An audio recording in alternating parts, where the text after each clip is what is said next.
Hello and welcome everyone. This is the personal finance course, specifically designed for people who are living in Sweden.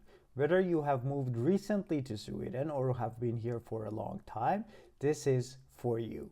We are so happy that you have made the decision to take control of your finances and learn all the basics that you need to build a lot of wealth for you.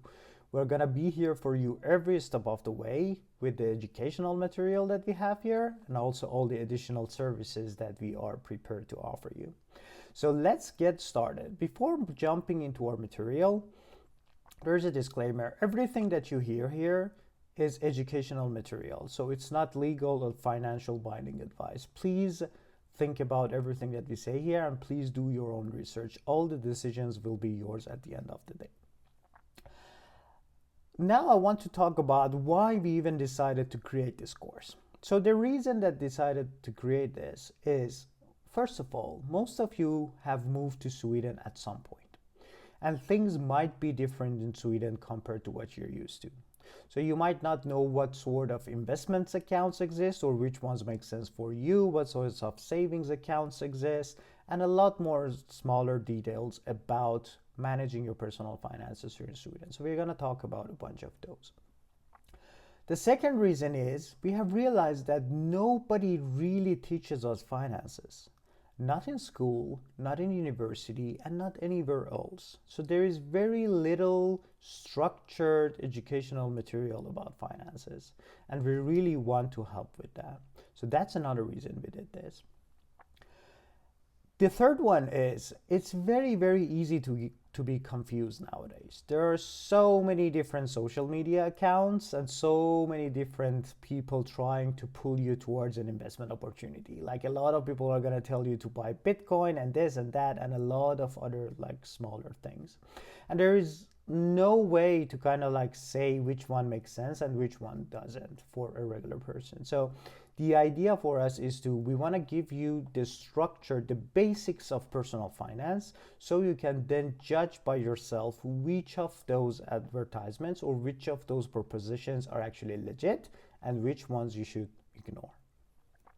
And the last reason that we have created this course is that we've been there. We have been expats here in Sweden and we have messed up our money first, and then once we realized what we are missing, then we started fixing that. So we went through this whole journey of coming to a country like Sweden and try to figure everything out. We have spent thousands of hours trying to gather all of this content that we are giving you here. So this is a summary of more than 2,000 hours of different content about the basics of personal finance. So I hope you really enjoy it.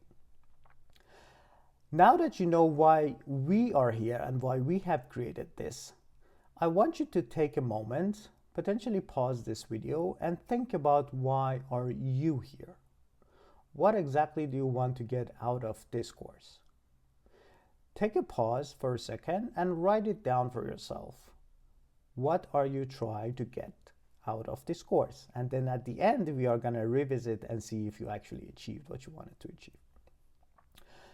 So, in order to kind of give you an understanding of what is personal finance, how should I even think about this concept? I want you to take you much like further back into your childhood. The first time that you actually asked your parents to buy you a toy. Do you remember that moment? Maybe not, probably not. A lot of people don't. But that was the first time that you interacted with the concept of money. That money was not yours at the time, but there was an entity like your parents who controlled the money. And you wanted something, so you had to ask them. So that was your first interaction with money. And then as your life kind of goes forward, you get a lot more exposures to money. So once you are a teenager, you start getting allowances and you start making decisions on how to spend your allowance. And then you go to the college and you want to buy something, you want to buy a car, go on a trip, and then you want to find a job and you want to get paid well for your job.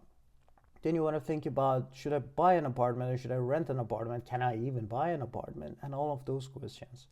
And then you want to think about, okay, now I might have a partner, I might feel ready to have a kid, but am I financially ready to have a kid? And then you might want to think about your retirement, like how long will I able to work? How long do I want to work?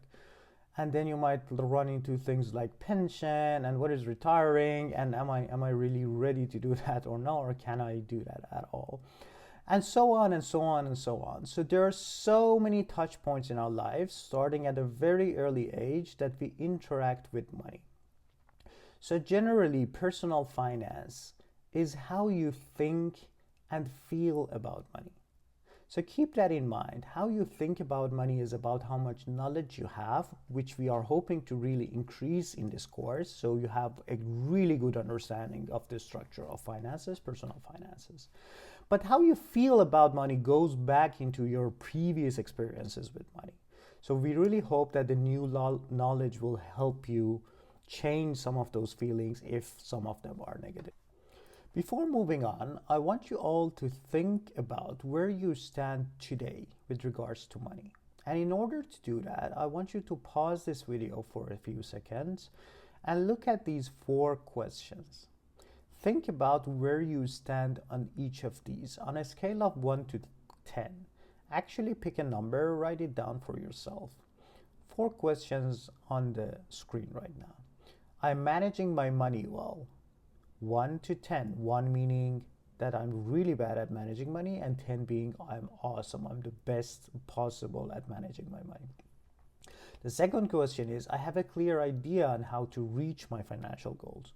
1 to 10. Rate yourself. I need to make more money. 1 to 10. How much do you agree with that sentiment? Do you think you need to make more money or not? And the last question is, what is my overall financial score? Like everything considered, where do I stand on a scale of 1 to 10? I want you to pause this video for a second now and rate these questions for yourself. Now that you have rated these questions, I want you to give an idea of where you stand financially in terms of income here in Sweden. This data is for 2023, so if you're seeing this at a later stage, it means that the numbers might be different. But just to give you an idea, at the end of 2023, if your monthly income was more than 47,000 kroner net, then you are in the top 10% of all people in Sweden. So 47,000 kroner is not a low number. Definitely it's quite high up there. That's why you are in the top 10%. But depending on where you stand, I want you to have an idea of how you compare with other people in Sweden. If your net income is 38,000 kronor, then you make money more than 80% of people in Sweden. So you are in the top 20%. If your net income is 26%, then you are in the top 50%. So you make more money than half of Sweden. So this is just there to give you an idea of where you stand. There was a question in the previous slide that we all paused on, and that question was, I need to make more money. So look at your income, look at where you stand with regards to other people in Sweden, and ask yourself, what do I mean by I need to make more money? So if you are making more than 47,000 kronor, it means you are better than 90% of people in Sweden. Then do you actually need to make more money? You probably don't need to, but all of us feel like we do. And that is something that we want to talk about, and that is something that we want to fix in this course. We're going to tell you exactly why you feel like you need to make more money. The main reason for it is you are not managing your money well. You are not building wealth with the current income that you have. That's why you feel like you need to make more. But that is the wrong way of looking at it, and we are going to walk you through exactly how to think about it and how to fix that.